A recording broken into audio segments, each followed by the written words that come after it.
Beberapa hari yang lalu saya memposting konten narasi newsroom berjudul Corona harus ditangani tapi jangan stigma mereka yang terkena.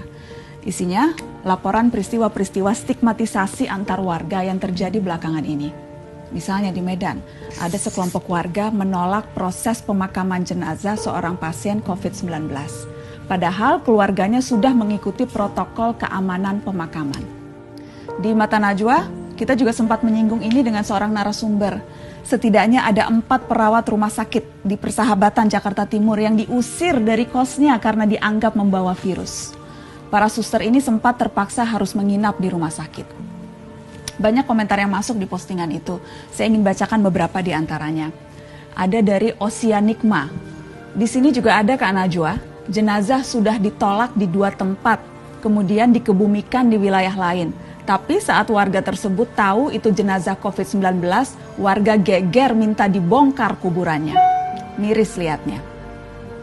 Ada dari Jini, teman saya kerja di rumah sakit, sekarang seperti dikucilkan para tetangganya. Sedih banget dengar dia curhat. Ada dari Vika Unitas. Bahkan saya dan teman-teman yang ada di kota berstatus zona merah, padahal bukan ODP pun nggak diperbolehkan masuk ke kos. Ada teman saya yang diusir, di gerbang ditulis orang dari kota saya tidak diperbolehkan masuk. Ada dari Lucy Louis, kemarin ada pasien ODP datang ke rumah sakit tempatku kerja dengan nangis-nangis memohon untuk dibuatkan surat keterangan bahwa dia nggak kena COVID-19. Kami pun bertanya kok sampai nangis segininya. Saya diusir dari kontrakan saya, Dok. Kata yang punya kontrakan, saya meresahkan masyarakat karena bisa nularin penyakit. Yang punya kontrakan sampai bilang kalau saya nggak mau keluar dari kontrakan silahkan tunggu warga datang untuk menggerebek rumah dan mengusir. Suami saya pun diancam mau dipecat, Dok, dari pekerjaannya.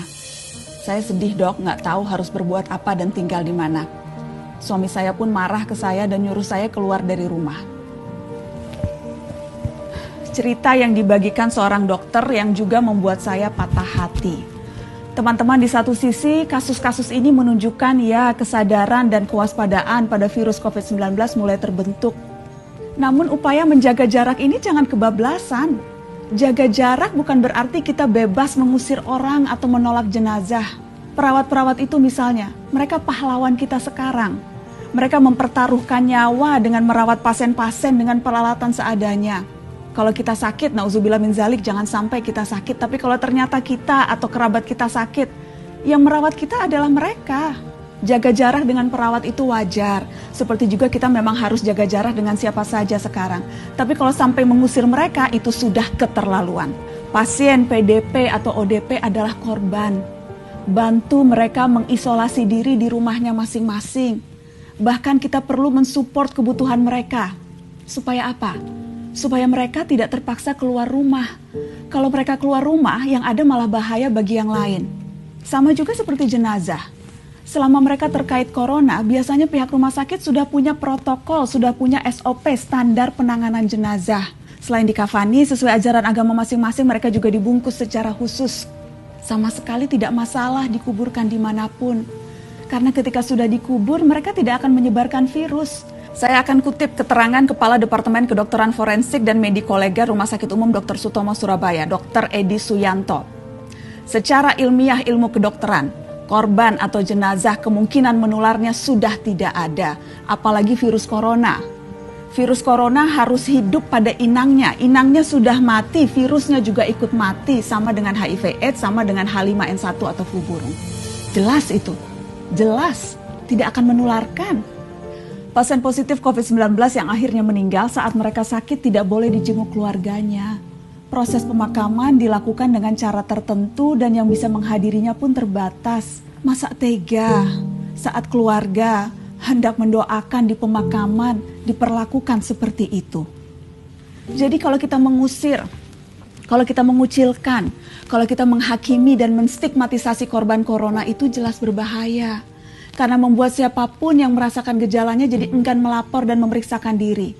Jika mereka enggan melapor karena takut diusir, dicemooh dan dihakimi, yang rugi kita semua.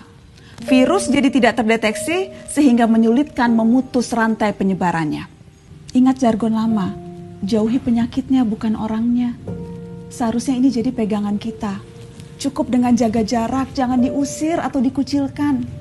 Teman-teman, wabah ini diprediksi masih akan berlangsung panjang. Guncangan-guncangan sosial juga akan terjadi.